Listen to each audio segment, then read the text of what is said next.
বন্ধুরা, আমি জিসান। আমার এক ভাই আর বাবা মা, এই নিয়েই আমাদের পরিবার। কাজের সূত্রে গ্রাম থেকে শহরে চলে আসতে হয় আমার, আর তারপরেই বাবা মায়ের পছন্দে বিয়ে হয় আমার দীপালির সাথে। প্রথম দেখাতেই ভালো লেগেছিল। আমি যদিও বিয়েটা আমাদের অ্যারেঞ্জ ম্যারেজেই হয়, তবুও ওকে যেন বেশি ভালোবেসে ফেলেছিলাম বিয়ের কয়েক মাস আগে থেকে। দীপালিও ওর নিজের স্বতঃস্ফূর্ত চেষ্টা দিয়ে আমাদের সংসার জীবনকে যেন সুখী করে তুলেছিল। কিন্তু এর মধ্যেই ঘটে গেল এক ঘটনা যা আমি কখনো ভাবতেই পারিনি। আমার চাকরিটা হয়েছিল চেন্নাই থেকে একটু দূরে। আর সেখানেই সৌভাগ্যবশত আমার বাবার এক কাকার ভিটে বাড়ি ওখানেই ছিল। আমার ওই কাকা বিয়ে করেনি। উনি বাংলাদেশে বেশিরভাগ সময়টায় থাকেন, আর মাঝে মাঝে এই বাড়িতে বেড়াতে আসেন। বাংলাদেশে নাকি ওনার অনেক টাকার ব্যবসা। আমিও অনেক দেখেছি আমাদের বাড়িতে ওনাকে আসতে। তাই আমি যখন ওইখানে চাকরিটা পেলাম, তখন আমার কাকা নিজে আমাকে ওই বাড়িতে থাকার জন্য বললেন। এতে আমারও অনেক সুবিধা হল, কারণ শহরে একটা ঘর যে কতটা দুর্লভ তা বলে বোঝাবার নয়। দীপালিকে প্রথম বিয়ে করে যেদিন ওই বাড়িতে নিয়ে গেছিলাম, সেদিনও বাড়িটা দেখে অনেক খুশি হয়ে গেছিল। বাড়িটি দুইতলা, নিচের দিকে দুটো রুম, একটা কিচেন ও অন্যটি গেস্ট রুম, আর বসার জন্য মাঝখানে প্রশস্ত জায়গা। দোতলায় দুটি রুম ও বাদিকে সুন্দর খোলার বেলকনি, যেখানে প্রতিদিন সকালে আলো আলোকিত হয়ে সূর্যকে উপভোগ করা যায়। এবার আসল ঘটনায় আসা যাক। দীপালি ও আমার বিয়ের প্রায় 6 মাসের মাথায় ওই কাকা এলেন আমাদের বাসায়। আমি নিজে গিয়ে এয়ারপোর্ট থেকে উনাকে পিক করতে গেলাম। অনেকদিন বাদে দেখলেও কাকুকে চিনতে অসুবিধা হলো না আমার। আমার মতো হাইটের ফিট দেখে মনেই হয় না বয়স 50-এর উপরে। মাথায় কাঁচা পাকা চুল অল্প অল্প আছে, কান দুটো খাড়া খাড়া, আর ঠোঁটের কোণে সবসময় একটা হাসি লেগে থাকে। গায়ের রং একটু চাপা, কিন্তু উনার এই বয়সেও এত শক্তি যে আমাদের মতো ছেলেদের কেউ হার মানাবে। শুনেছি উনি নাকি এক সময় বাংলাদেশের আর্মিতে ছিলেন, এবং এখনও তিনি খাওয়া দাওয়া সঠিক সময়ে করেন, তাই এরকম নিজেকে মেনটেন করতে পেরেছেন। কাকাবাবুকে বাড়িতে নিয়ে আসলাম আমি।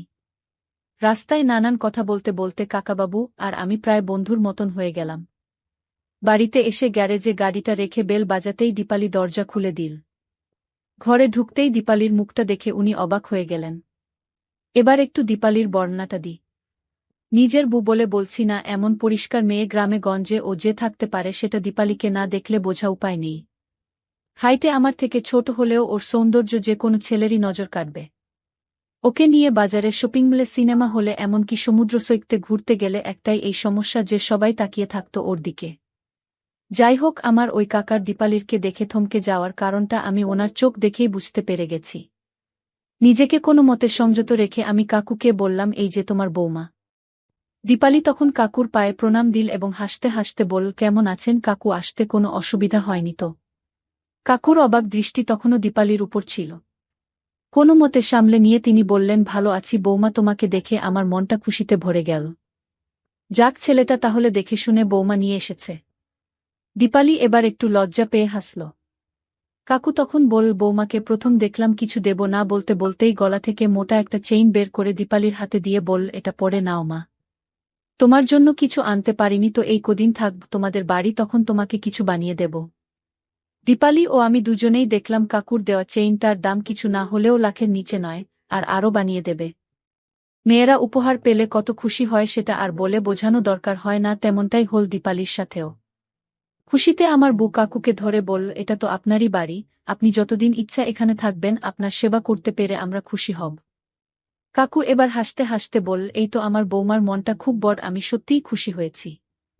উপরের দুটো রুমের একটাতে আমরা থাকি, আর একটা খালি থাকে, ওটাকে আজ সকালে পরিষ্কার করে দীপালি গুছিয়ে গাছিয়ে রেডি করে রেখেছে কাকুর জন্য। ঘরে কাকুকে নিয়ে সবকিছু গুছিয়ে দিয়ে ব্যাগপত্র তুলে আমি নিচে এলাম। নিচে এসে দেখি চেনটাও গলায় পরে নিয়েছে। আমিও খুব খুশি হলাম এটা জেনে যে কাকু ওনার বৌমাকে পছন্দ করেছে। কাল রাতে গ্রামের বাড়িতে বাবা মার সাথে কথা বলে কাকুর কথা বলতেই উনারা বলেছিল, কাকুকে যদি খুশি রাখা যায় তবে সেটা আমাদের পক্ষে লাভজনক হবে। এমনিতেই এখন কাকুর আগে পিছে কেউ নেই, কাকুর এত বড় সম্পত্তি তার উপর কেউ নেই এখানে বলতে শুধুমাত্র আমরা। তাই এবার যদি আমরা উনাকে খুশি রাখতে পারি তবে হয়তো এই বাজারে এই জমি সহ বাড়িটা যদি আমাদের হয়ে যায় তবে তো আর পায় কে। আর টাকা পয়সা তো রয়েছেই। এই কথাটাই কালকে আমার বাবা মা কয়েকবার আমাকে আর দীপালকে বলেছে। যে করেই হোক কাকুকে কোনো মতে খুশি রাখতে হবে। রাতের খাবার খাওয়ার পর কাকু আমাকে উনার ঘরে ডাকলেন। আমি যেতেই একটা প্রশ্ন করলেন, তিনি একটু ইতস্তত করতে করতে বললেন, তোদের ঘরে কি কোনো কাজের লোক নেই? আমি বললাম, না, আমাদের ঘরের কাজ দীপালি সামলায়, আর এটুকু মাইনেতে এই বাজারে কাজের লোক রাখা অসম্ভব ব্যাপার। কিন্তু তুমি চিন্তা করো না, তোমার বৌমা তোমার খুব খেয়াল রাখবে। কাকু বললেন, আসলে ব্যাপারটা তাই নয়, আমার রাতে একটু পানি খাবার অভ্যেস আছে। আমি বললাম, তাতে আর সমস্যা কি, আমি নিয়ে আসব কাল থেকে।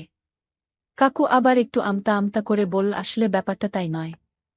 ব্যাপারটা হলো, আমার বাড়িতে অনেকগুলো কাজের লোকের মধ্যে একজন কাজের মেয়ে আছে, ওই মেয়েটি আমাকে প্রতি রাতে পানির গ্লাস দেয়া। আমি এবার পড়লাম এক বড় ঝামেলায়। এই সময় কাজের লোক জোগাড় করা যে কত দুষ্কর সেটা শুধু এই শহরে থাকা পাবলিকরাই জানে। কাকুকে কোনোরকমে বুঝিয়ে আমি যখন ঘর থেকে বের হলাম, তখন কাকু আমাকে বলল, আজকে আমি আমার বোতল থেকে পানি খাচ্ছি, কিন্তু কাল থেকে আমার একজন লোক চাই, তুই জোগাড় করে রাখিস ঠিক করে। রাতে দীপালিকে এই কথাটা বলতেই ও বলল, তোমার এই নিয়ে এত চিন্তা, আমি আছি কি করতে। তোমার খাওয়ার সময় আমি তোমাকে গ্লাস এগিয়ে দিই। এবার না হয় তোমার কাকুকেও দেব। আমি এবার একটু আশ্বস্ত হলাম। পরের দিন অফিস থেকে বাড়ি ফেরার পথে কাকুর জন্য বোতল নিয়ে গেলাম। দীপালি নাকি কাকুকে আগে থেকেই বলে রেখেছিল যে আজকে রাতে ওনার পানির গ্লাস দীপালি দেবে। কাকু নাকি খুব খুশি হয় দীপালির কথা শুনে। যথারীতি খাওয়ার পর কাকু উপরে চলে গেলে দীপালি আমাকে বলল, ওই বোতল দুটো দাও, আমার তো যেতে হবে উপরে এখন। আমি আমার বউয়ের হাতে বোতল দুটো ধরিয়ে বললাম, এমন কিছু বলো না যাতে উনি মনে মনে কষ্ট পান। দীপালি বলল, তোমার বউ এমন কোনো কাজ করবে না যাতে তোমার কাকুর অপছন্দ হয়। দীপালির কথাবার্তা আজ একটু অচেনা লাগছে আমার। কাকুকে দোতলার ঘরে ঘুমাতে দেওয়ার জন্য আমরা নিচের গেস্ট রুমে রয়েছে। প্রায় 10 মিনিট কেটে গেল, দীপালি আসছে না, আরও 10 মিনিট দেখলাম, তারপর যেন আর ঠিক থাকতে পারলাম না, আমি সোজা দোতলার ঘরের দিকে রওনা দিলাম। দরজায় দেখলাম চেয়ারটায় বসে বসে কাকাবাবু পানি খাচ্ছেন, আর অন্যদিকে সোফায় বসে আমার বউ দীপালি অন্য একটি গ্লাসে ঢালছে। মনে মনে নিজের উপর রাগ হলো, কিসব না মনে মনে আসছিল তখন চিন্তা ভাবনা। আমি ভাবলাম যাই নিচে গিয়ে শুয়ে থাকি, কিন্তু ঠিক তখনই কাকাবাবু আমার বুকে বললেন, বৌমা, আজ তোমাকে যে মালাটা দিয়েছিলাম সেটা কি পরেছ? দীপালি তখন উত্তর দিল, হ্যাঁ কাকাবাবু, এই তো গলায়। কাকু তখন বল, বৌমা, মালাটা সত্যি খুব মানিয়েছে, কিন্তু তোমার হাতটা খালি, এদিকে আসো তো তোমাকে এই আংটিটা দিয়ে দিই, বলেই নিজের ডান হাতের আঙ্গুলে থাকা আংটিটা খুলে হাতে নিল। দীপালি তখন গিয়ে কাকাবাবুর সামনে এসে দাঁড়াল। কাকাবাবু আংটিটা দীপালির হাতে পরিয়ে দিল। আমি ঠিক করলাম ওদেরকে বুঝতে দেওয়া যাবে না যে আমি ওদের দুজনকে দেখেছি। তাই আমি প্রথমে সিঁড়ি দিয়ে নিচে নেমে এলাম, তারপর আবার নিচ থেকে আমার বউ দীপালিকে ডাকতে লাগলাম। কোথায় তুমি? তোমার কি হয়েছে কাজ? এটা বলতে বলতে সিঁড়িতে আওয়াজ করতে করতে ওদের ঘরে ঢুকে গেলাম। ঘরে ঢুকে দেখলাম কাকাবাবুর পাশে সোফায় বসে আছে। আমাকে দেখে বলল, চলো, কাকাবাবুর খাওয়া হয়ে গেছে, উনি এখন ঘুমাবেন। কাকাবাবু আমার দিকে তাকিয়ে বলল, হ্যাঁ, আজ আমার খাওয়া হয়ে গেছে। আমি আর কিছু না বলে দীপালিকে নিয়ে নিচে রুমে চলে আসলাম। কিন্তু আমি দীপালিকে দরজার বাইরে দাঁড়িয়ে থেকে যা বলে মনে করেছিলাম, আসলে ও সেটা নয়। আমাকে ঘরে ঢুকতেই ও প্রত্যেকটা কথা পুঙ্খানুপুঙ্খভাবে আমাকে বলে দিল। আমি একদিকে আশ্বস্ত হলাম যে আর যাই হোক, বউ আমার একদম আমার কাছে সত্য। যাই হোক, পরদিন সকালবেলা আমি অফিস যাবার সময় কাকাবাবু এসে বলল, বৌমাকে বলিস তো আজ আমার পা দুটো একটু মালিশ করে দিতে হবে। বাংলাদেশে আমার ওই কাজের মেয়েটি এসব কাজ করে দেয়। বৌমার যদি অসুবিধা না হয় তবে বৌমাকে বলিস তুই। আমি কাকাবাবুকে বললাম, এতে আর অসুবিধার কি আছে, তুমি নিশ্চিত থেকো। নিজের মন থেকে না চাইতেও আমার এ কথাগুলি বলতে হলো। আমি অফিসে চলে আসার প্রায় 20 মিনিট পর কাকা ডাক দিল আমার বুকে। দীপালি তখন দোতলায় কাকুর ঘরে গিয়ে দেখল কাকু হেলান দিয়ে বসে আছেন। কাকু তখন দীপালিকে বলল, আমি এসে তোমাকে অনেক কষ্ট দিচ্ছি তাই না? দীপালি এবার একটু হেসে উত্তর দিল, আরে না না, এটা আবার কষ্ট হলো নাকি? এটা তো আমার কর্তব্য আপনাকে খুশি রাখার জন্য। কাকাবাবু এবার একটু গম্ভীর হয়ে বলল, কালকে রাতের মতো তুমি তুমি করেই বলো, তুমি, আপনি ভালো লাগছে না শুনতে। দীপালি বলল, ঠিক আছে, তবে তুমি করেই বলছি। দীপালি কোনো কথা না বলে মালিশ করতে লাগল ওনার পা। এরপর কাকাবাবু অদ্ভুত আচরণ করতে লাগল। 1 ঘণ্টা পর নিচে কলিং বেলের আওয়াজ এল। দীপালি বলল, এই দেখেছ? আজ যে শনিবার সে কথা তো আমার মনেই নেই। তোমার ছেলে তো বিকেলে চলে আসবে সেটা আমার মনেই ছিল না। আমি গেটের বাইরে কলিং বেল দিয়ে অনেকক্ষণ ধরে দাঁড়িয়ে থাকার পর দীপালি দরজা খুলে দিল। আমার বউ তখন আমাকে ঘরে নিয়ে গেল এবং দুপুরে কথা আমাকে খুলে বলল। দীপালির কথা শুনতে শুনতে অবাক হয়ে গেলাম, কিন্তু যখনই দীপালির মুখে বাড়ির জমি লিখে দেবার কথা শুনলাম তখন মনে একটা জোর আসলো। আর কিছু না বলে দীপালিকে আশ্বস্ত করলাম যে ওর ভয় নেই, আমি ওর সাথে আছি। দীপালিও আমার কথায় নিজেকে খুব হালকা ফিল করল। এদিকে বাইরে দেখি কাকু রেডি। আমাকে বল, হ্যাঁ রে, আমি একটু বাজার থেকে আসছি, বৌমার জন্য একটা বন্ধনী কিনতে হবে, আসলে কালকে কথা দিয়েছি আমি যে বন্ধনী কিনে দেব। আমি তখন অনিচ্ছা সত্ত্বেও কাকুকে বললাম, তার আর দরকার কি কাকু, তুমি আছো এখানে এটাই অনেক। কাকু বলল, তার কি হয়, তোরা থাক, আমি বাজার থেকে নিয়ে আসি, ওটা রাতে আবার বৌমাকে দিতে হবে তো। কথাটা বলতে বলতে মুচকি হেসে দিল কাকু। রাতে কাকাবাবু ফেরার পর দেখলাম কাকাবাবুর হাতে একটা ব্যাগ ও অন্য হাতে একটি জামা কাপড়ের দোকানের ব্যাগ। খাওয়া দাওয়া সেরে কাকু আমাকে বলল কাকুর নির্ধারিত ওই উকিল তাকে ডাকতে জমি রেজিস্ট্রির ব্যাপারে। আমি মনে মনে খুশি হয়ে কাকুকে অনেক ধন্যবাদ জানালাম। বাবা মা ওপার থেকে খুব খুশি হয়ে আমাদের বলল এই কদিন কাকুর সেবা যত্ন করার জন্য। আমি তখন মনে মনে হেসে বললাম, শুধু কি সেবায়ত্ন, তোমার বৌমা তো নিজের কাকা শ্বশুরের অনেক সেবা করছে। খাওয়া দাওয়া সেরে কাকু আমাকে বলল, আজ রাতে বৌমা একটু দেরি করেই ঘরে ফিরবে, তুই সারাদিন খেটে কুটে আসিস, তুই ঘুমিয়ে পড়িস। আমি আমার খাওয়া শেষ হলে ওকে তোর ঘরে রেখে আসব আমি। তোর এতক্ষণ জেগে থাকার দরকার নেই, তুই ঘুমিয়ে পড়িস। কাকু একটু আদেশে সুরে কথাটি বলায় আমি আর দ্বিতীয় কোনো কথা বলতে পারলাম না। আমি বললাম, ঠিক আছে তবে কাকাবাবু, আমি শুয়ে পড়ব। কাকাবাবু তখন দীপালির দিকে তাকিয়ে মুচকি হেসে দিল। দীপালি তখন একবার আমার দিকে একবার কাকুর দিকে তাকিয়ে মুচকি হাসল। যাই হোক, খেয়ে উপরে যেতে যেতে দীপালিকে তিনি বলে গেলেন, তাড়াতাড়ি নিচের কাজকর্ম সেরে উপরে চলে এসো বৌমা। দীপালির সাথে কথা বলতে বলতে অনেক সময় হয়ে গেল। উপর থেকে কাকাবাবু বললেন, বৌমা তোমার কাজ হয়নি এখনো? দীপালি আমার দিকে তাকিয়ে দোতলার দিকে চলে গেল। ঘর থেকে বেরিয়ে দীপালি সোজা কাকাবাবুর ঘরের দিকে। ঘরে ঢুকে দেখল কাকু হাতে একটা কাপড়ের ব্যাগ নিয়ে বসে আছেন। দীপালিকে দেখা মাত্রই কাকু এসে দীপালির হাতে ব্যাগটা ধরিয়ে দিয়ে বলল, আজ তোমাকে এই শাড়িটায় দেখতে চাই বৌমা, তুমি চট জলদি করে এই শাড়িটা পরে আসো পাশের ঘর থেকে। দীপালি তখন নিজের অবস্থাটা বুঝতে পারল, তাই কোনো রকম কথা না বলে কাকাবাবুর হাত থেকে ব্যাগটা নিয়ে পাশের রুমে চলে গেল। দীপালি দেরি না করে শাড়ি পরে নিল, নিজেকে আয়নার সামনে দাঁড়িয়ে চিনতে পারল না নিজেকেই। দীপালি ঘরের লাইটটা বন্ধ করে কাকাবাবুর করে ঢুকল। কাকাবাবু তখন খাটের উপর বসে কিছু একটা করছিল। দীপালিকে দেখা মাত্রই কাকাবাবু অবাক হয়ে গেল। দীপালি ঘরের মাঝে কাকাবাবুর সামনে এসে দাঁড়িয়ে তাকে বলল, কেমন লাগছে বলুন আমায়। কাকাবাবু এর কোনো উত্তর দিল না, কারণ তার চোখ তখন তার বিবাহিতা বৌমার দিকে আটকে আছে। খুব সুন্দর যে কোনো মেয়ে হতে পারে সেটা হয়তো কাকুর জানা ছিল না। দীপালি নিজেই বলল, অমন করে তাকিয়ে কি দেখছেন? আগে কখনো শাড়ি পরা কাউকে দেখেননি? কাকু বলল, জীবনে অনেক দেখেছি, কিন্তু তোমার মতো সুন্দরী আমি এই প্রথম দেখলাম বৌমা। আসো, তোমাকে নিজের হাতে আমি বন্ধনীটা পরিয়ে দিই। এটা বলতে বলতে কাকা বাবু মন্ত্রমুগ্ধের মতো দীপালির কাছে এসে দাঁড়াল আর বন্ধনীটা পরিয়ে দিল। বন্ধনীটার দাম কম করে না হলেও লাখ টাকার নিচে নয়। দীপালি এত দামের বন্ধনী আগে হয়তো কখনো দেখেনি। দীপালি বন্ধনী পাওয়ার খুশিতে আত্মহারা হয়ে উঠল। দীপালি এবার বলল, কাকাবাবু এত টাকা খরচ করার কি কোন দরকার ছিল? কাকাবাবু উত্তরে বলল, আমার একটা মাত্র বৌমা, তাকে যদি আমি এটুকু উপহার না দিতে পারি তবে কি রকম বাবা হলাম আমি। আজ দীপালির মন খুব খুশি, নতুন শাড়ি, নতুন গয়না, আর কি লাগে একটা মেয়েকে খুশি রাখতে। কাকাবাবু তখন বুঝতে পেরেছে বৌমাকে খুশি করতে সে পেরে গেছে। তাই কাকাবাবু বলল, বৌমা আজ তোমাকে আমি আরো সুন্দরভাবে তোমাকে দেখতে চাই। দীপালি হেসে দিল, কিন্তু কিছু বলল না। দীপালি কাকাবাবুর মনের ইচ্ছাটা বুঝতে পেরে তৎক্ষণিক বলল, না না, আজকে আমি আর সাজতে পারব না। কাকাবাবু বলল, বৌমা এই বুড়োটার মনের ইচ্ছাকে তুমি পূরণ করবে না।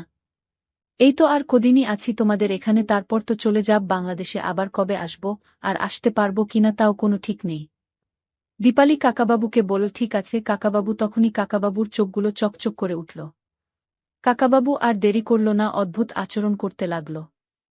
দীপালির যে সারারাত ঘুম হয়নি এটা ওকে দেখে বোঝা গেল স্পষ্ট। কারণটা আর না বোঝার কিছুই নেই।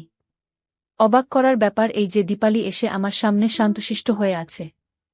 আসলে গল্পটা পুরো আমি জানলেও ওর মুখ থেকে কাকাবাবুর বর্ণনা শুনতে শুনতে নিজের মাথায় ব্যথা অনুভব করলাম। ঠিক এখানে অবস্থায় আমার কি কর্তব্য, কি করা উচিত, কি বলা উচিত সেটা বুঝতে পারলাম না। যাই হোক, কাকাবাবুর কথাগুলো বলতে বলতেই দরজার বাইরে কলিং বেলটা বেজে উঠল। আমি গিয়ে দরজা খুলতেই দেখলাম উকিল কাকু। আসলে উকিল কাকু হল কাকাবাবুর এক প্রিয় বন্ধু, তাই আমার সাথে উনার আলাপ আছে, কিন্তু আমার বুকে উনি দেখেনি। দীপালি তখনও বেডরুমে বসেছিল। ঠিক সেই সময় উকিল কাকু এক তাকিয়ে কাকাবাবুর উদ্দেশ্যে দোতলা রওনা হলেন।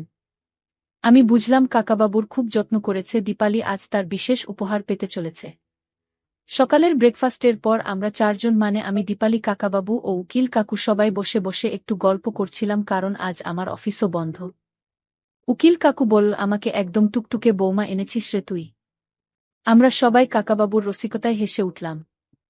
আমি আর দীপালি একটা সোফায় বসেছিলাম, আরেকটা সভায় কাকাবাবু ও অন্য একটি সিঙ্গেল সোফায় উকিল কাকু বসেছিলেন। কাকাবাবু এবার দীপালিকে নিজের কাছে ডাকলেন, এদিকে আয়রে, আমার পাশে এসে বয়। দীপালি আমার পাশ থেকে উঠে কাকাবাবুর সোফায় বসল। কাকাবাবু এবার উকিল কাকুকে বলল, দেখ, কাল আমার বৌমাকে এই বন্ধনীটা গিফট করেছি।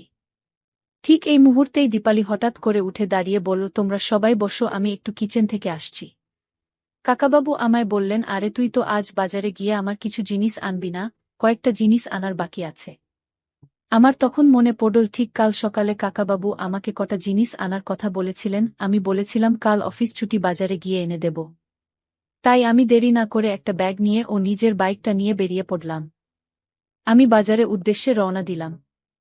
এদিকে আমি বেরিয়ে যেতেই কাকাবাবুকে উকিল কাকু বলল, সবই ঠিক আছে রে। তোর এই বাড়িটা তোর বৌমার নামে করে দেওয়ার কারণটা আমি অল্প অল্প বুঝতে পারছি। এটা যদি সত্যি হয় তবে তোর মতন ভাগ্যবান আর দ্বিতীয় কেউ নেই। কাকাবাবু মুচকি হাসি দিয়ে উকিল কাকুকে বলল, তোকে মিথ্যা কথা কি করে বলি বল, তোর সাথে বাংলাদেশে কত ঘুরেছি। আজ ও তুই আমার চোখের আর মনের দুটোর কথাই বুঝে নিয়েছিস।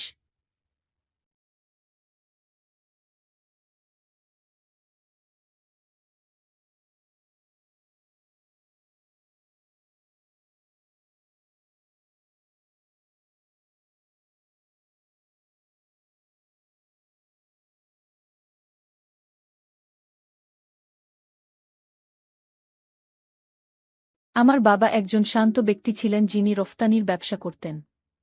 তিনি প্রতিদিন সকালে কাজের জন্য যেতেন এবং গভীর রাতে ফিরে আসতেন। প্রথম দিকে আমার বাবা এবং মা তাদের বিবাহ জীবন ভালোই চলছিল। কয়েক বছর পরে তিনি নিজের ব্যবসায়ের জন্য মনোযোগী বেশি হলেন। স্পষ্টতই তার ব্যবসায়ের কারণে তিনি আমার মাকে বেশি সময় দিতে পারছিলেন না। আমার মা এখন অনেক বেশি শান্ত হয়ে গেছে। তবে বাবা এখনও আমার মাকে ভালোবাসেন এবং মাও তাকে শ্রদ্ধা করত আর ভালোবাসত। যদিও মা সর্বদা হাসি খুশি থাকতেন, তবে আমি জানি মায়ের মধ্যে কিছুটা দুঃখ ছিল। আমার বড় দাদা পড়াশোনা আগ্রহী ছিল না। সে ঘুরে বেড়াতে আরও আগ্রহী ছিল, সর্বদা বাড়ির বাইরে থাকত। আমার বাবা মা তার অভ্যাস এবং জিনিসগুলি বদলে দেওয়ার চেষ্টা করেছিল, কিন্তু সে কখনো বদলায়নি। আমার দিদি মনীষা পড়াশোনায় ভাল ছিল। আমি অন্যদের তুলনায় বেশি প্রফুল্ল ছিলাম, সর্বদা কথা বলতাম, গুরুত্ব সহকারে পড়াশোনা করি, প্রত্যেককে সাহায্য করি। শুরু থেকেই আমি আমার মাকে খুব পছন্দ করি এবং তার সব কাজে আমি সাহায্য করি। আমি সবসময় মায়ের সাথে থাকতাম, তার সাথে কথা বলতাম। আমি সবসময় যা করতাম মা সেটার প্রশংসা করত। রাতের খাবারের পরে যখন সবাই ঘুমাতে যায় আমি মায়ের সাথে রান্নাঘরে থাকতাম, রান্না পরিষ্কার করতে সাহায্য করতাম, সব কিছু নিয়ে কথা বলতাম। মা আমাকে বলতো যে আমি আমার বয়সের হিসাবে অনেক বেশি দায়িত্বশীল ছিলাম। আমরা খুব কাছাকাছি ছিলাম যে আমরা প্রতিটি বিষয়, পছন্দ, অপছন্দ এবং এমনকি বন্ধুর মতো কথা বলতাম। আমার বয়স যখন ১৯, তখন আমি অনেক ব্যাপারে বুঝতে শুরু করি। আমার মায়ের আশেপাশে থাকতে থাকতে আমি বুঝতে পারি, আমি তখন থেকে মাকে অন্যভাবে দেখতে লাগলাম। মায়ের লম্বা কালো চুল ছিল, উজ্জ্বল কালো চোখ ছিল। মায়ের গায়ের রং খুব ফর্সা ছিল। আমি আমার মাকে একজন সুন্দরী মহিলা হিসাবে দেখতে শুরু করি। আমি মাকে বলা শুরু করলাম যে তাকে কেমন দেখাচ্ছে এবং কেন সে এত সুন্দর। যখন মা আমার কাছ থেকে প্রশংসা শুনত আর হাসত, আমি মায়ের জন্য ফুল ও মালা আনতে শুরু করেছিলাম, যা মা খুশি হয়ে নিজের চুলে গুজে দিত। মাঝে মাঝে আমি দামি সেন্ট আনতাম মায়ের জন্য, যেটা মা ব্যবহার করত। আমি মাকে প্রতিটি উপায়ে দেখানোর চেষ্টা করতাম যে সে কত সুন্দরী মহিলা এবং আমি তাকে কতটা ভালোবাসি। মা ও সর্বদা আমার ভালোবাসার প্রশংসা করত। সেই জন্য দাদা আর দিদি আমায় মায়ের ছেলে বলে ডাকত, কারণ এখনও আমার মাকে সব ব্যাপারে দরকার এবং সর্বদা মা আমার আশেপাশে থাকে। তবে মায়ের কি যেন হল, মা আমার সাথে সমুদ্রের দিকে যাওয়া বন্ধ করে দিল। আমি অনেকবার মাকে অনুরোধ করেছিলাম, কিন্তু মা এই বলে অস্বীকার করত যে আমাকে আমার বন্ধুদের সাথে যাওয়া উচিত। আমি ও মাকে বলেছিলাম যে আমি অন্য কারো সাথে যেতে চাই না, কেবল তার সাথে যেতে চাই। মা রাজি হল না এবং এমনকি শনিবার বাজার যাওয়া বন্ধ করে দিল। এরকম কয়েক সপ্তাহ ধরে চল। মা দিনে দিনে কেমন যেন দুঃখী হয়ে উঠল। এমনকি দাদা এবং দিদি ও মায়ের এই পরিবর্তনটি লক্ষ্য করেছে এবং মাকে জিজ্ঞাসা করল যে সে কেন আমার সাথে আর বাইরে যায় না। মা মাথা নেড়ে কিছু মিথ্যা কারণ তাদের বলল। আমি মায়ের এরকম ব্যবহারে খুব কষ্ট পেলাম। তারপর থেকে আবার আমি মাকে তার কাজে সাহায্য করতে থাকি এবং তার জন্য ফুল এবং মালা আনতে থাকি। মা কিছু না বলে সেগুলি নিয়ে নিত। আমার আশা ছিল কোনো একদিন মা আমার ভালোবাসা বুঝতে পারবে এবং তার মন পরিবর্তন করবে। আমার প্রতি তার নীরব থাকা সত্ত্বেও মা বুঝতে পেরেছিল আমি কখনই তার প্রতি আমার ভালোবাসা পরিবর্তন করিনি। একদিন মা আর আমি বাড়িতে একা ছিলাম এবং মা রান্নাঘরে কাজ করছিল। আমি সেখানে গিয়ে তাকে সাহায্য করতে চাইলাম। মা কয়েক সেকেন্ডের জন্য আমার দিকে স্নেহে তাকিয়ে আর নিজেকে ধরে রাখতে পারেনি। মা আমাকে ধৈর্যশীল বলে প্রশংসা করল এবং আমাকে বলল, আমি জানি সুবাস, তুই আমায় খুব ভালোবাসিস। আমি মাকে বললাম, কি মা, আমি তোমাকে ভালোবাসি এবং চিরকাল আমার এই ভালোবাসা পরিবর্তন হবে না। আমি খুশি যে শেষ পর্যন্ত মা আমার ভালোবাসায় সাড়া দিয়েছে। এরপরে আমাদের মধ্যে সবকিছু বদলে গেল। পরের শনিবার আমি মাকে পুরানো দিনের মতো বাইরে যাওয়ার বিষয়ে জিজ্ঞাসা করলাম এবং মা খুশি হয়ে রাজি হল। সন্ধ্যায় আমি যখন মাকে দেখলাম তখন আমি হতবাক হয়ে গেলাম। মা গোলাপি রঙের শাড়ি পরেছে যা আমি এর আগে কখনো দেখিনি। মায়ের এখন বয়স 40 বছর, কিন্তু অনেক কম বয়সী মনে হচ্ছে। বাজারে যাবার সময় আমি খেয়াল করলাম অনেকেই মায়ের দিকে তাকাচ্ছে। আমি শপিংয়ের মুডে ছিলাম না, পরিবর্তে আমি মাকে সিনেমা দেখতে যেতে বললাম। মা প্রথমে না না করলেও পরে রাজি হল। আমরা মার্কেটের সিনেমা হলে গেলাম, সেখানে একটা হিন্দি মুভি চলছিল।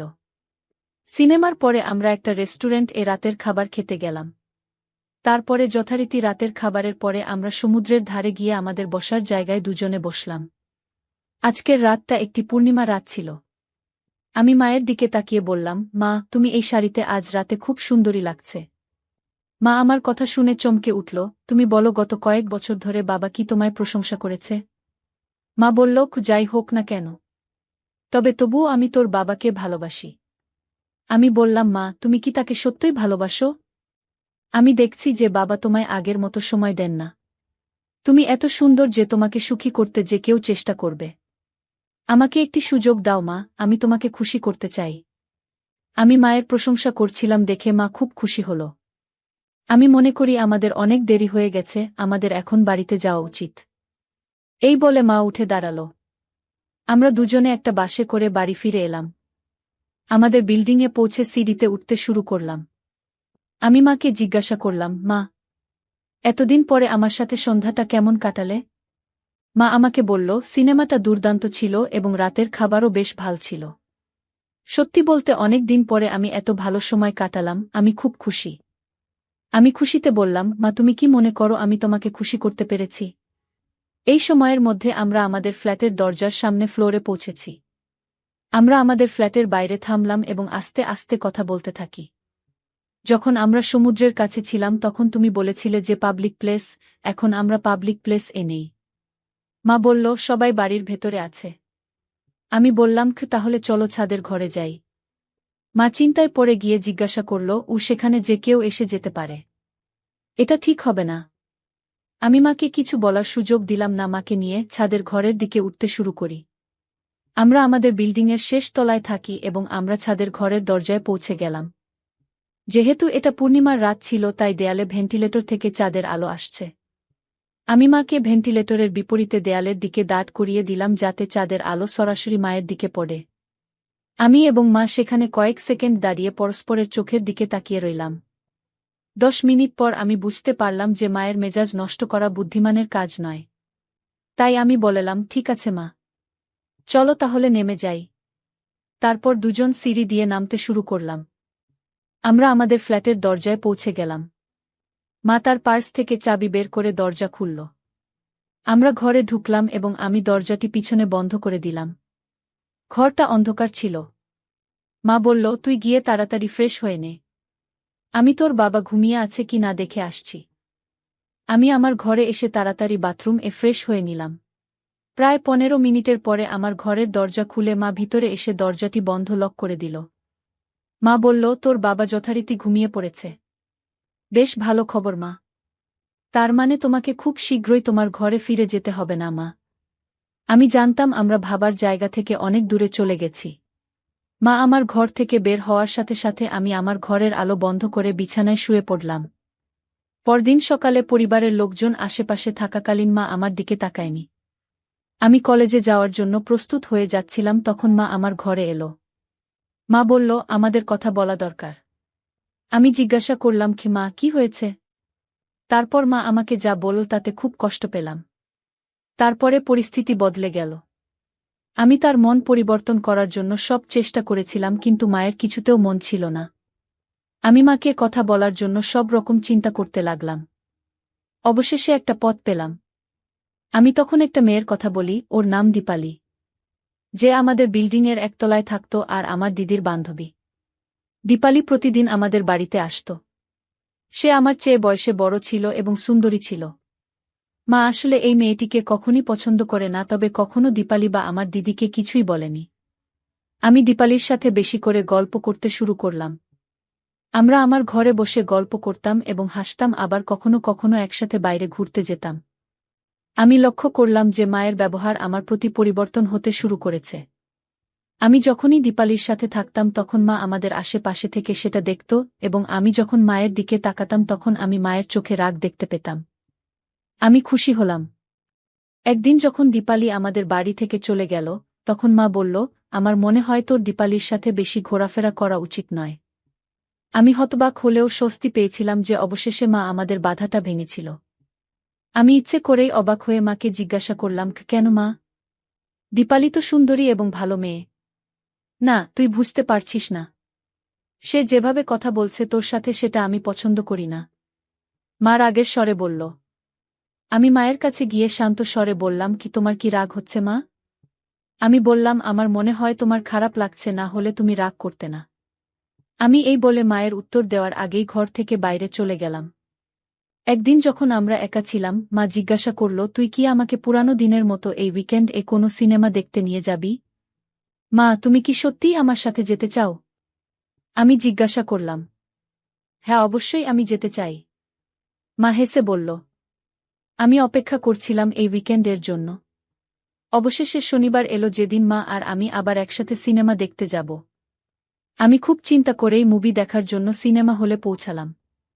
সিনেমা হলে খুব বেশি পাবলিক ছিল না। খুব কম লোক ছিল, যাদের মধ্যে বেশিরভাগ দম্পতি ছিল এবং কোণের সিট এ বসেছিল। আমি আর মাও কর্নার সিটে বসেছিলাম। সিনেমার পরে আমরা রাতের খাবার খেতে রেস্টুরেন্ট এ গেলাম। রাতের খাবারের পরে আমরা যথারীতি সমুদ্রের ধারে দুজনে হাঁটলাম। 1 ঘন্টার পরে আমরা বাড়ি ফিরে আসলাম। আমরা বাড়িতে পৌঁছে দেখি সবাই ঘুমিয়ে পড়েছে। আমি আমার ঘরে এসে ফ্রেশ হয়ে শুয়ে রইলাম। একটু পরে মা আসলো। মা, এবার থেকে প্রতিদিন রাতে তুমি যখন আমার কাছে থাকবে তখন আমার বউ সেজে থাকবে। এই বলে আমরা দুজন ঘুমিয়ে পড়লাম। পরের দিন সকালে যখন মা আমার ঘর থেকে বের হয়েছিল, তখন মা হাসতে হাসতে বেরোল। এরপর থেকে আমরা সুখেই দিন কাটাতে লাগলাম। আমার ছেলে ও মেয়ে একই বেডরুমে থাকত। একদিন গভীর রাতে হঠাৎ মেয়ের কান্নার মতো শব্দ শুনে আমি চমকে উঠলাম। শব্দটা এত অস্বাভাবিক ছিল যে আমার মনে অদ্ভুত এক উদ্বেগ তৈরি হল। আমার মেয়ে ফিসফিস করে বলছিল, ভাই, একটু আস্তে, মায়ের ঘর একদম পাশে। তার কথাগুলো শুনে আমার মনে সন্দেহ জন্মায়। আমি আস্তে করে তাদের ঘরের জানালা দিয়ে উকি দিলাম, আর যা দেখলাম তা দেখে আমার শ্বাস বন্ধ হয়ে যাওয়ার মতো অবস্থা হয়। আমার নাম অর্পিতা, আমি একজন সাধারণ গৃহবধূ। আমার 2টি সন্তান ছিল, একটি ছেলে এবং একটি মেয়ে। মেয়ে আমার নিজের সন্তান হলেও ছেলে আমার দ্বিতীয় বিয়ের পর আমার জীবনে আসে। তাদের বয়সের ব্যবধান ছিল 4 বছর। আমার মেয়ের নাম ছিল পায়েল এবং ছেলের নাম ঈশান। আমি ঈশানকে নিজের সন্তানের মতোই ভালোবাসতাম। আমার দ্বিতীয় বিয়ের আগে পায়েল হোস্টেলে থেকে পড়াশোনা করত। সে তার নতুন বাবা এবং ভাইকে খুশি মনে মেনে নিয়েছিল। তবে সে সিদ্ধান্ত নিয়েছিল যে তার পড়াশোনা হোস্টেলেই শেষ করবে। আমি তার ইচ্ছার উপর জোর দিইনি। সম্প্রতি পায়েল তার গ্র্যাজুয়েশন সম্পন্ন করে বাড়ি ফিরেছে। একই সময়ে ঈশানও তার পড়াশোনা শেষ করেছে। তারা দীর্ঘদিন পরে একে অপরের সঙ্গে দেখা করল। কয়েকদিনের মধ্যেই তারা চাকরির জন্য অন্য একটি শহরে যাওয়ার সিদ্ধান্ত নেয়। তাদের চাকরি একই শহরে হলেও ভিন্ন ভিন্ন কোম্পানিতে ছিল। তারা সিদ্ধান্ত নেয় একসঙ্গে থাকলে খরচ কম হবে, আমারও তাদের এই সিদ্ধান্ত ঠিক মনে হয়েছিল। তাই তাদের একসঙ্গে থাকার অনুমতি দিয়ে আমি তাদের কাজের জন্য অন্য শহরে পাঠিয়ে দিই। কিন্তু সন্তানদের চলে যাওয়ার পর বাড়ি খুবই ফাঁকা ফাঁকা লাগছিল। তবুও আমি জানতাম তাদের নিজেদের জীবন গড়ার জন্য এটি গুরুত্বপূর্ণ। আমাদের পরিবারের আর্থিক অবস্থা খুব ভালো ছিল না। আমার স্বামীর পেনশন ছিল খুবই সামান্য, যা দিয়ে পুরো পরিবারের খরচ চালানো কঠিন হয়ে পড়েছিল। সন্তানদের পড়াশোনার খরচ চালানোর জন্য আমরা আমাদের একমাত্র বাড়িটি বিক্রি করতে বাধ্য হই। বছরখানেক পরে আমাদের সন্তানরা চাকরি পেয়ে প্রতি মাসে কিছু অর্থ পাঠাতে শুরু করে। আমি সেই অর্থ কিছুটা বাড়ির খরচে ব্যয় করতাম, আর বাকিটা সঞ্চয় করতাম। এভাবেই 5 মাস কেটে যায়। তবে এই সময়ের মধ্যে আমি একবারও সন্তানদের দেখতে যেতে পারিনি। আমার স্বামী পক্ষাঘাতে আক্রান্ত ছিলেন এবং তার দেখাশোনার জন্য বাড়িতে আর কেউ ছিল না। 2 বছর পর দীপাবলির সময় ঘনিয়ে এল। আমি সন্তানদের বাড়িতে আসার জন্য বলি, কিন্তু তারা কাজের ব্যস্ততার অজুহাত দিয়ে আসতে রাজি হয়নি। ফোনে তাদের কাছে আমার আকুতি জানালেও তাতে কোনো লাভ হয়নি। অবশেষে আমি নিজেই তাদের সঙ্গে দেখা করার সিদ্ধান্ত নিই। একদিন আমি আমার স্বামীর এক ঘনিষ্ঠ বন্ধুকে ডেকে তার যত্নের দায়িত্ব দিলাম এবং সন্তানদের কাছে যাওয়ার জন্য যাত্রা শুরু করলাম। ট্রেন স্টেশন থেকে আমি ভিডিও কল করে তাদের জানালাম যে আমি আসছি। আমার বড় ছেলে ঈশান এই খবর শুনে বিস্মিত হয়। সে আমাকে বলল, মা, তোমাকে আসার দরকার নেই, আমরা 3 দিনের মধ্যে বাড়ি ফিরব। তার কথায় আমি তাকে প্রতিশ্রুতি দিলাম এবং বাড়ি ফিরে এলাম। 3 দিন পর খুব সকালে প্রথম ট্রেনে আমার সন্তানরা বাড়ি ফিরে এল। তাদের দেখে আমার চোখে পানি চলে এলো। আমি তাদের বুকে জড়িয়ে ধরলাম। আমার মনে হল এটাই আমার জীবনের সবচেয়ে সুখের মুহূর্ত। আমি ঈশান ও পায়েলকে দীর্ঘদিন পর একসঙ্গে দেখে খুব খুশি হয়েছিলাম। তবে পায়েলের মধ্যে বেশ কিছু শারীরিক পরিবর্তন লক্ষ্য করলাম। গত 2 বছরে তার চেহারায় অনেকটা পরিবর্তন এসেছে। যেদিন তারা বাড়ি ফিরল, আমি লক্ষ্য করলাম যে তারা দুজনেই একসঙ্গে একটি ঘরে ঢুকে গেল। আমি ভেবেছিলাম পায়েল হয়তো তার ব্যাগ রেখে ঘর থেকে বেরিয়ে আসবে। কিন্তু 1 ঘণ্টা কেটে যাওয়ার পরও তারা ঘর থেকে বেরোয়নি। তখন আমি চা ও নাস্তা নিয়ে তাদের ঘরে গেলাম। আমি বললাম, তোমরা দুজন কি এবার থেকে এই এক ঘরেই থাকবে? বাড়ির ছাদে আরেকটা ঘর আছে। ঈশান, তুমি সেখানে চলে যাও। এই ঘরটা পায়েল থাকুক। তখন ঈশান বলল, না মা, আমি পায়েলকে ছেড়ে অন্য ঘরে থাকতে পারব না। আমরা গত 2 বছর ধরে একই ঘরে থাকার অভ্যাস করে ফেলেছি। এখানেও ঠিক এমনই থাকব। তার কথা শুনে আমার একটু অস্বস্তি হল। আমি পায়েলের দিকে তাকিয়ে বললাম, পায়েল, তুমি এখন আর ছোট নেই, আর তোমার ভাইও বড় হয়ে গেছে। একই ঘরে থাকা কি ঠিক হবে? যদি কখনো তোমার একা থাকার প্রয়োজন হয়, তখন কিভাবে ম্যানেজ করবে? তখন পায়েল উত্তর দিল, মা, আমরা যে শহরে কাজ করতাম সেখানে 2 ঘরের ফ্ল্যাটের ভাড়া অনেক বেশি। তাই আমরা গত 2 বছর ধরে একই ঘরে থেকেছি। যখন সেখানে থাকতে পেরেছি, তাহলে এখানে কেন পারব না? আমার ছেলে ঈশান ও মেয়ে পায়েল একসঙ্গে একটি ঘরে থাকতে চেয়েছিল। আমি তাদের সিদ্ধান্তে আপত্তি করিনি। সেদিন আমি সারা দিন ঘরের কাজে ব্যস্ত ছিলাম। দুপুরে ঈশানের পছন্দের খাবার তৈরি করলাম এবং রাতে পায়েলের পছন্দের চাটপাটা পদ রান্না করলাম। কিন্তু লক্ষ্য করলাম পায়েল খাবার খুব কম খেল। এটা আমার কাছে অস্বাভাবিক মনে হল। তখন আমি পায়েলকে জিজ্ঞেস করলাম, তুমি এত কম খাচ্ছ কেন? আগে তো তোমার প্লেট পুরো পরিষ্কার হয়ে যেত। পায়েল বলল, মা, এখন আমার রুচি বদলেছে। মেসের সাধারণ খাবারে অভ্যস্ত হয়ে গেছি। তুমি কাল থেকে সাদামাটা রান্না করো। তাদের মধ্যে এই পরিবর্তন দেখে আমার মনে হল বাইরে থাকার অভিজ্ঞতা তাদের আরও দায়িত্বশীল এবং পরিস্থিতি অনুযায়ী মানিয়ে নেওয়ার ক্ষমতা শিখিয়েছে। তবে আমি লক্ষ্য করছিলাম তারা দুজনই একে অপরের থেকে এক মুহূর্ত দূরে থাকতে পারছিল না। যেখানে পায়েল থাকত, ঈশান ঠিক সেখানেই চলে যেত। এক রাতে আমার স্বামী ঘুমিয়ে পড়ার পর আমি তাদের ঘরে গেলাম। আমার এবং তাদের ঘর পাশাপাশি ছিল। আমি ভাবলাম একটু তাদের সঙ্গে কথা বলি। ঘরে ঢুকে দেখি ঈশান পায়েলের হাত ধরে বসে আছে। আমাকে দেখে তারা চমকে উঠল, যেন তারা কিছু লুকাচ্ছিল। আমি সেই সময় কিছু বলিনি এবং বিষয়টা এড়িয়ে গেলাম। কিন্তু পরদিন সকালে এমন একটি ঘটনা ঘটল যা আমাকে চিন্তায় ফেলে দিল। সকালের দিকে আমি তাদের ঘরের দিকে গেলাম। দেখলাম বিছানার চাদরটা শুকাতে দেওয়া হয়েছে। এত সকালে কে চাদর ধুতে পারে?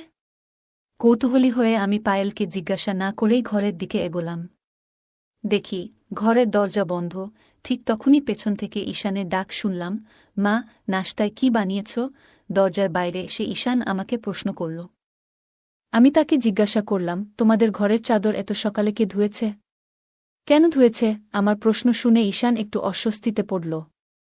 তার চোখ বারবার পায়েলের দিকে যাচ্ছিল। তখন পায়েল সামনে এসে বলল, মা, চাদরটা আমি ধুয়েছি। ওটাতে ধুলা জমেছিল, তাই বারবার হাঁচি আসছিল। এজন্য সকালে ধুয়ে নিয়েছি। আমি বললাম, তোমাদের আসার আগে আমি সবকিছু পরিষ্কার করেছিলাম। চাদরে ধুলা আসবে কিভাবে? আমার প্রশ্ন শুনে পায়েল একটু বিড়ম্বনায় পড়ল। তার মুখের অভিব্যক্তি বলে দিচ্ছিল সে কিছু লুকোচ্ছে।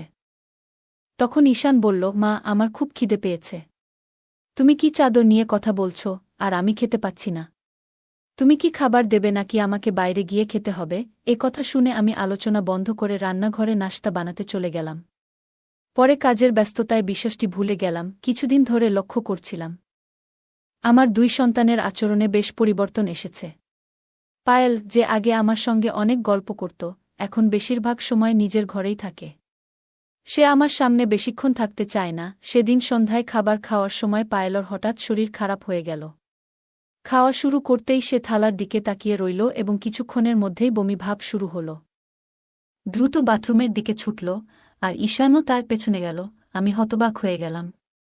বুঝতে পারছিলাম না হঠাৎ কি হল। আমিও বাথরুমের কাছে গেলাম। তখন ঈশান পায়েলকে কাঁধে ভর দিয়ে বাইরে নিয়ে আসছিল। ঈশানের পায়েলকে ধরে রাখার ভঙ্গি আমার কাছে কিছুটা অস্বাভাবিক লাগল। তার এক হাত ছিল পায়েলর কাঁধে এবং আরেকটি ছিল তার কোমরে। এটি দেখে আমার মনে অদ্ভুত অনুভূতি হল। তারা এমন আচরণ কেন করছে? আমার মনে বিভিন্ন প্রশ্নে ভরে যেতে থাকল। আমার মন তখনও অস্থির ছিল, তবে কিছু বললাম না। পায়েলকে আরাম দেওয়ার জন্য আমি নিজেই তার পাশে গিয়ে তাকে হাত ধরে ঘরে নিয়ে এলাম। তারপর তাকে এক গ্লাস পানি দিলাম এবং জিজ্ঞাসা করলাম, তোমার হঠাৎ এমন বমি ভাব হলো কেন? খাওয়া শুরুর আগেই তো বমি লাগছে। আমার প্রশ্নের উত্তর ঈশান দিল, মা, পায়েল ঘরে বসে তেলমসলা দেওয়া চিপস খেয়েছে, তাই এখন তার এমন লাগছে। পায়েলও ঈশানের কথা সমর্থন করে বলল, হ্যাঁ মা, আমি চিপস খেয়েছি। এখন থেকে আর এমন করবই না। আমি জিজ্ঞাসা করলাম, এখন কেমন লাগছে? একটু খেয়ে নাও, তারপর বিশ্রাম করো। পায়েল বলল, মা, আমি অনেক চিপস খেয়ে ফেলেছি। এখন আর খেতে ইচ্ছে করছে না। আমি ঘুমাতে যাচ্ছি, তোমরা খেয়ে নাও। এটা বলেই পায়েলও তার ঘরে চলে গেল।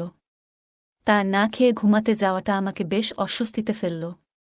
রাতের খাবার শেষে আমি তার জন্য এক গ্লাস দুধ নিয়ে গেলাম। রাত তখন প্রায় 9টা। দেখলাম তারা দুজনেই ঘরের দরজা বন্ধ করে দিয়েছে। আমি দরজায় টোকা দিতেই ঈশান দরজা খুলল। ঘরের ভেতরে তাকিয়ে দেখি পায়েল ঘুমিয়ে আছে এবং ঈশান তখনও জেগে আছে। পায়েলকে গভীর ঘুমে দেখে আমি তাকে আর ডাকলাম না। দুধ রেখে আমি ফিরে আসতে চাইলাম, কিন্তু বেরোনোর সময় আমার শাড়ির আঁচল দরজার খুঁটিতে আটকে গেল। যখন সেটা খুলতে চেষ্টা করছিলাম, তখন ভেতর থেকে পায়েলর গলার শব্দ পেলাম। সে ঈশানকে বলছিল, ভাই, মা কি চলে গেল? তার কথায় বোঝা গেল সে ঘুমানোর ভান করছিল। এই কথা শুনে আমি আবার দরজায় নক করলাম। ঈশান দরজা খুলে জিজ্ঞাসা করল, মা, আবার কি হলো? আমি সোজা জিজ্ঞাসা করলাম, তোমাদের মধ্যে কি চলছে? পায়েল কেন ঘুমানোর ভান করছিল? পায়েল তখন উঠল এবং বলল, মা, আমি ভেবেছিলাম তুমি কিছু খাওয়ার জন্য নিয়ে এসেছ। আমি তো খেতে চাইনি, তাই ঘুমানোর ভান করছিলাম। তাদের এমন আচরণে আমার সন্দেহ আরও বাড়ল। আমি ঈশানকে বললাম, আজ রাত তুমি তোমার বাবার সঙ্গে আমার ঘরে শুয়ে পড়ো, আমি পায়েলর সঙ্গে থাকব। এই কথা শুনে ঈশান বলল, মা, আমি এই ঘর ছেড়ে কোথাও যাব না। পায়েলও বলল, মা, আমি ভাইয়ের সঙ্গেই থাকব, ও না থাকলে আমার ঘুম আসে না। ওরা আমার কথা কিছুতেই শুনতে চাইছিল না। অবশেষে আমি বললাম, ঠিক আছে, তোমরা একই ঘরে থাকতে পারো, তবে আজ থেকে দরজা বন্ধ করবে না। ওরা বাধ্য হয়ে আমার কথা মেনে নিল। পরের দিন সকালে আমার বড় দিদি বাড়ি এলেন। তার আগমনে সবাই খুশি হয়ে গেল। দিদি বললেন, আমি বিশেষ করে তোমাদের সঙ্গে সময় কাটাতে এসেছি। কথাবার্তার মাঝে দিদি পায়েলর বিয়ের প্রসঙ্গ তুললেন। তিনি বললেন, আমাদের পায়েল এখন বিয়ের উপযুক্ত হয়ে গেছে। আমার বড় দিদি বললেন, পায়েল এখন বড় হয়েছে, ওর বিয়ের কথা ভাবা উচিত। কথার মাঝেই তিনি নিজের সঙ্গে আনা কয়েকজন ছেলের ছবি বের করলেন। দিদি যখন পায়েলকে ছবিগুলো দিলেন, তখন ঈশান তাড়াতাড়ি ছবিগুলো নিজের হাতে নিয়ে নিল।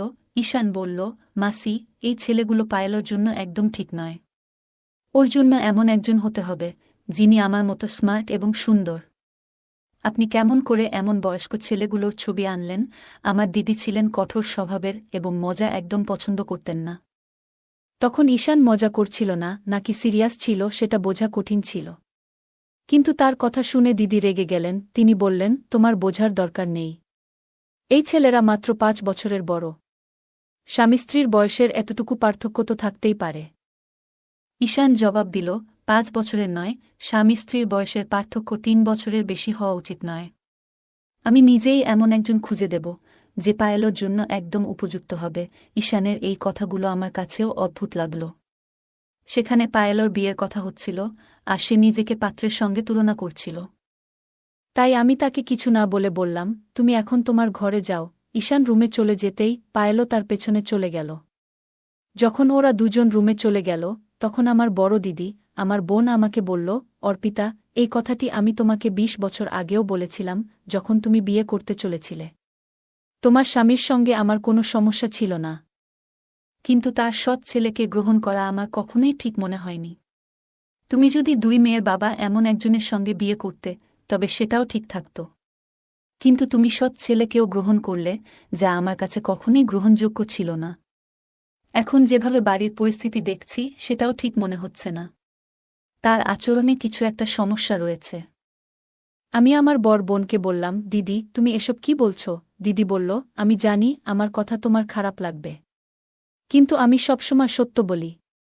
আমি তোমার ছেলেমেয়েদের উপর একটুও ভরসা করতে পারি না, আর তোমাকেও করতে বলবো না। আমি পায়েলকে জানি, কিন্তু তোমার সৎ ছেলেকে তুমি এখনও পুরোপুরি বুঝতে পারনি। তুমি তাদের দুজনকে একসঙ্গে শহরে পাঠিয়েছ, এটা তোমার সবচেয়ে বড় ভুল। এখন তারা বড় হয়ে গেছে। তুমি কি জানো, শহরে ভাইবোন বন্ধুর মতো থাকে, কিন্তু সম্পর্ক বন্ধুত্বের চেয়েও এগিয়ে যেতে পারে। তুমি কি কখনো তাদের ফ্ল্যাটে গিয়েছ? না, যাওনি। আমি শুধু চাই তাদের সম্পর্কে এমন কিছু না ঘটুক যা আমাদের পরিবারের জন্য লজ্জার কারণ হয়ে দাঁড়ায়। দিদির কথা তিক্ত ছিল, কিন্তু এখন আমিও ঈশান আর পায়েলর আচরণ নিয়ে সন্দেহ করতে শুরু করেছি। কিছুদিন ধরে বাড়িতে একটা অদ্ভুত পরিবেশ তৈরি হয়েছিল। ঈশান আর পায়েল একে অপরের কাছ থেকে এক মুহূর্তের জন্য আলাদা হতো না। পায়েল যেন আমাকে এড়িয়ে চলছিল। সেই রাতে আমার দিদি বাড়িতে ছিলেন, তাই আমি তার সঙ্গে হোলঘরে ঘুমিয়েছিলাম।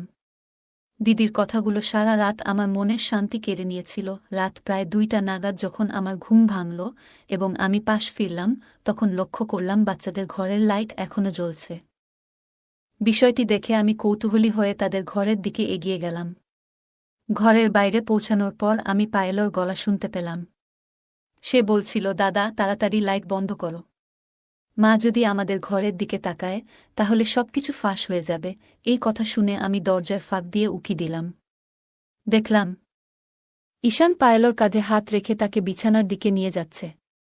পায়েলর হাঁটার ভঙ্গিমাও যেন একটু অস্বাভাবিক লাগছিল। ঠিক কী ঘটছিল তা বোঝা আমার পক্ষে তখন সম্ভব ছিল না। আমি সেই রাতে তাদের কোনো প্রশ্ন করতে পারিনি, কারণ বাড়িতে আমার বড় দিদি ছিলেন এবং তার সামনে আমি কোনো অস্বস্তিকর পরিস্থিতি তৈরি করতে চাইনি। তবু দরজার কাছ থেকে স্পষ্টভাবে শুনতে পেলাম তাদের কথোপকথন। পায়েলর কথা মতো ঈশান ঘরের লাইট বন্ধ করল। তবে আলো নিভে গেলেও তাদের কথোপকথন থামল না। ঈশান বলছিল, শহরের ফ্ল্যাটে আমাদের উপর কেউ নজর রাখার ভয় নেই, আমরা সেখানে নিজেদের মতো করে থাকতে পারতাম। কেউ জানত না যে আমরা ভাইবোন। কিন্তু এখানে মায়ের নজর সব সময় আমাদের উপর থাকে। কোনো ব্যক্তিগত জায়গা বা সময় আর অবশিষ্ট নেই। পায়েল বলল, হ্যাঁ, তুমি ঠিকই বলেছ। আমরা এখানে আর বেশিদিন থাকতে পারব না। যদি আমাদের কিছু কথা মায়ের কানে পৌঁছে যায়, তাহলে সব শেষ হয়ে যাবে। মা বারবার আমাকে ডেকে কথা বলার চেষ্টা করছে। আমি যদি তার সামনে বেশি সময় থাকি, তবে তিনি হয়তো সব কিছু বুঝে ফেলবেন। আমাদের যত তাড়াতাড়ি সম্ভব শহরে ফিরে যেতে হবে। আমি আর মিথ্যে লুকিয়ে রাখতে পারছি না। এরপর পায়েল বলল, ঈশান ভাইয়া, আমি কখনো ভাবিনি যে আমাদের সম্পর্ক এই পর্যায়ে পৌঁছাবে। গত কয়েক মাস ধরে আমি তোমার সঙ্গে ফ্ল্যাটে থাকছি, আর তুমি সবকিছুতে আমাকে সাহায্য করেছ। সত্যি বলতে, তোমার মতো আর কাউকে আমি খুঁজে পেতাম না। তাদের এই কথোপকথন শুনে আমি একেবারে হতবাক হয়ে গিয়েছিলাম। আমি আবার ঘরের ভেতরে উকি দিয়ে দেখলাম তারা দুজন একে অপরকে জড়িয়ে ধরেছিল। আমার খুব ইচ্ছা করছিল ঘরে ঢুকে তাদের থাপ্পড় মারি, কিন্তু আমি নিজের পরিবারের সম্মান রাস্তায় ফেলতে চাইনি। তাদের কথা শুনে আমি গভীরভাবে মর্মাহত হয়েছিলাম। সেই রাত আমি এক মুহূর্তের জন্য ঘুমাতে পারিনি। আমি শুধু ভোর হওয়ার অপেক্ষায় ছিলাম। ভোরে কিছু সময়ের জন্য চোখ লেগে এসেছিল, কিন্তু তার মধ্যেই আমার বড় দিদি আমাকে জাগিয়ে তুলল। তিনি বেশ ঘাবড়ে গিয়েছিলেন এবং বললেন, অর্পিতা, তোমার বাড়িতে কি হচ্ছে? পায়েল সকাল সকাল ঘরের চাদর নিয়ে গেল কেন? আমি তোমার সন্তানদের আচরণে কিছু ভুল দেখছি। তাড়াতাড়ি করে পায়েলের বিয়ে ঠিক করো। আমি তোমার সৎ ছেলের উপর একটুও ভরসা করতে পারছি না। তখন আমি দিদির সামনে মিথ্যে বললাম। আমি নিজেই পায়েলকে চাদর ধোয়ার জন্য বলেছিলাম। দিদি আমার কথা বিশ্বাস করলেন, কিন্তু আমার মনে গভীর সন্দেহ দানা বাঁধতে শুরু করেছিল। রাতের কথোপকথন এবং তাদের ব্যবহারের উপর ভিত্তি করে আমি ইতিমধ্যেই অনেক কিছু আন্দাজ করতে পেরেছিলাম। সকালে প্রথম পায়েল উঠে ঘর পরিষ্কার করছিল। রাতের কথা শোনার পর আমার কাছে পরিষ্কার হয়ে গিয়েছিল যে কেন সে চাদর ধুতে নিয়ে গিয়েছিল। বেলা প্রায় 12টা বেজে গিয়েছিল, কিন্তু আমার বড় দিদি বাড়ি থেকে যাচ্ছিলেন না। বাচ্চারা বলেছিল যে তারা ক্যাফেতে যাচ্ছে। যখন আমার দিদি শেষমেশ নিজের বাড়ির পথে রওনা দিলেন, আমি বাচ্চাদের ঘরে ঢোকার সুযোগ পেলাম। আমি ঈশান এবং পায়েলর ব্যাগ তল্লাশি করলাম। পায়েলর ব্যাগ থেকে আমি এমন কিছু পেলাম যা দেখে আমার মাথার উপর থেকে আকাশ যেন ভেঙে পড়ল। আমার সন্দেহ নিশ্চিত হয়ে গেল যে তারা সম্পর্কের সব সীমা অতিক্রম করেছে। আমি সেই জিনিসটি হাতে নিয়ে ফুপিয়ে কেঁদে উঠলাম। আমি বিছানায় বসে মাথা ধরে আছি। এমন সময় পিছন থেকে ঈশানের গলা শুনতে পেলাম। সে বলল, মা, আজ সন্ধ্যায় আমরা বেরিয়ে যাচ্ছি। ছুটির দিন শেষ হয়ে গেছে। তার কথা শুনে আমি ক্রোধে ফেটে পড়লাম। উঠে গিয়ে তার কলার ধরে বললাম, অসভ্য! তুই নিজের আসল রূপ দেখিয়েই দিলি। তুই তোর বোনের সঙ্গে। আমি প্রেগন্যান্সি কিটটি দেখিয়ে বললাম, পায়েল গর্ভবতী, আর এর জন্য দায়ী তুই। আমি সব বুঝে গেছি। তোমাদের সমস্ত কাজকর্ম আমার সামনে প্রকাশ হয়ে গেছে। আমি কথা বলতে বলতে আরও রাগে ফেটে পড়ছিলাম, তখনই পিছন থেকে পায়েল এসে উপস্থিত হল। তার মুখ দেখেই আমার হাত থেকে প্রেগন্যান্সি কিটটি পড়ে গেল। পায়েল শান্ত কণ্ঠে বলল, মা, দাদার ওপর দয়া করে এমন অভিযোগ আনবেন না। তুমি যা দেখেছ বা শুনেছ তার পেছনের পুরো সত্য তুমি জানো না। হ্যাঁ, আমি গর্ভবতী, তবে এর সঙ্গে দাদার কোনো সম্পর্ক নেই। আমি হতবাক হয়ে তার দিকে তাকালাম। পায়েল ধীরে ধীরে বলতে শুরু করল, মা, আমার আগের কর্মস্থলে এক ম্যানেজারের সঙ্গে আমার একটি সম্পর্ক গড়ে উঠেছিল। সেই সম্পর্ক ভেঙে যাওয়ার পর আমি জানতে পারি যে আমি গর্ভবতী।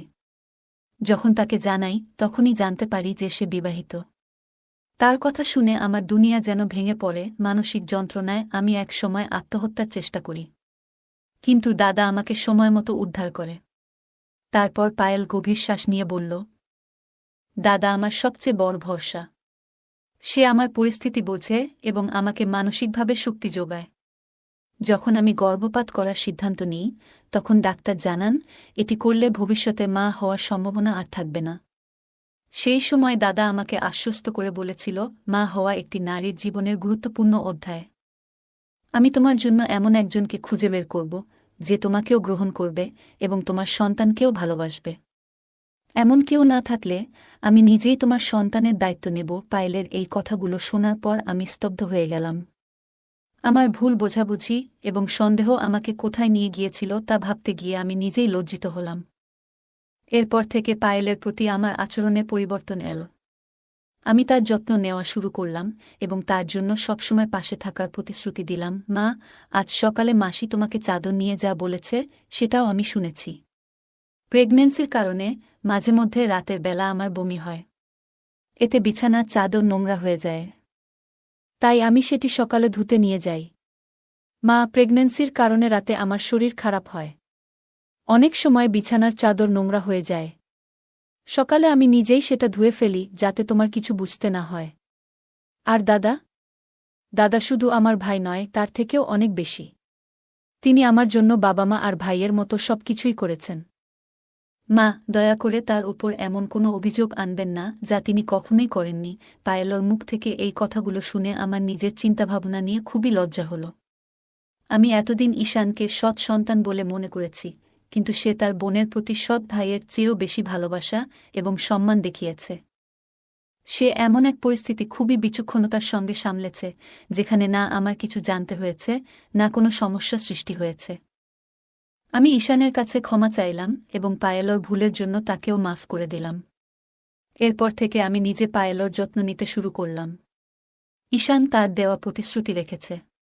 সে এমন একজন মানুষের সঙ্গে পায়েলের বিয়ে ঠিক করল, যে শুধু পায়েলকে নয়, তার সন্তানকেও স্বীকার করে নিল।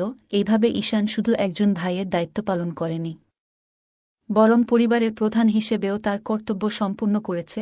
গল্পের মূল চরিত্র প্রথমে যে ঘটনাটি দেখেছিল এবং তার ভিত্তিতে যে সিদ্ধান্ত নিয়েছিল তা ছিল সম্পূর্ণ ভুল বোঝাবুঝির ফল। এটি আমাদের শেখায় কোনো বিষয়কে বাইরে থেকে দেখে সিদ্ধান্ত নেওয়া অনুচিত।